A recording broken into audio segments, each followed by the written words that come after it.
It's one of the last wilderness areas in Africa, or last great wilderness areas in the world. And you have a very large intact savanna ecosystem, which is adjacent to the largest wetland in Africa. So there are a lot of superlatives here in southern Sudan. Some catastrophic things happened here to the wildlife, particularly to species which don't migrate or don't go too far. And more sedentary species like buffalo, hartebeest. There were estimated 47,000 hartebeests before the war. Here we estimate now maybe 1,000. In southern national park, something catastrophic happened to the elephants there. They went from 15,000 elephants to, we estimated, less than 1,000. Before the war, you had, our organization was working here. There was international attention to the work that was going on here, but everybody had to pull out. And so there's this vacuum of 30 years of work, and now we're coming back, and we're still in discovery mode.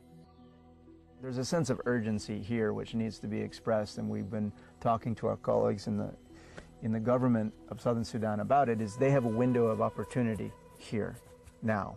Right now they have a window of time when they need proper land use planning and zoning. They need incentives and to work with local communities, and they need strong law enforcement to secure those populations remaining. And if they do that over the next 5 years, in partnership with the international community, they can secure, one of the last great wildernesses of the world. South Sudan's a hot place, huh? It gets really hot, 110 degrees in the shade from February, March, but occasionally we get some pretty nasty thunderstorms and some nasty wind. And yeah, this ain't in Kansas anymore, Toto. Yeah? You got to have your game face on to fly there. You think you are trying to find a needle in a haystack, but then you find the needle, and then it starts creeping on. Okay, there's a group here. There's a 500 there, and if there are people on the plane who haven't seen it, they all get excited because they think that's a lot of animals. Oh wow, isn't that wonderful? That's great, but that's not what we're looking for. And then you see the edge, and then on the horizon you see this red tinge on the green background, and then turns out the whole horizon is covered with red, and it's this herd of thousands and thousands of antelope out in the middle of nowhere, no one else around. And it goes on and on and on and on. Sometimes you see things that you say, wow, nowhere else ever, anywhere in the world, maybe in history. My name is Paul Elkin, and I'm the Country Director for Wildlife Conservation Society's South Sudan program.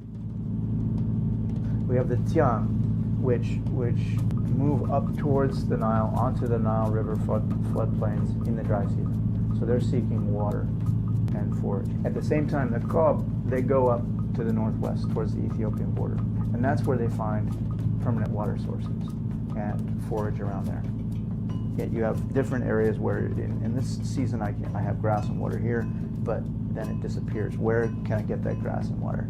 And so there's places that you need to get to in order to survive and have the best fitness. If you can't get there, you're in trouble. And that avenue you take between one source area and another is a corridor.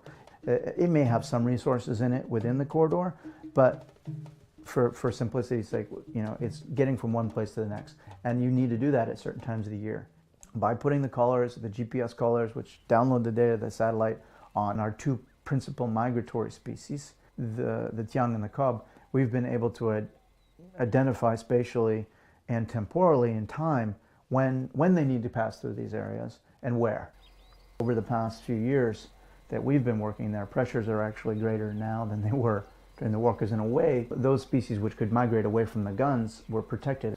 But now that they're building a country, roads are being built, so these species are at great risk now as the country develops. And the key question is, how can they develop sustainably and integrate conservation into their development and nation building process. So there's that side of it, but then there's just the pure joy of seeing it and realizing, well, the Lord works in mysterious ways, and this is one of those great wonders of the world.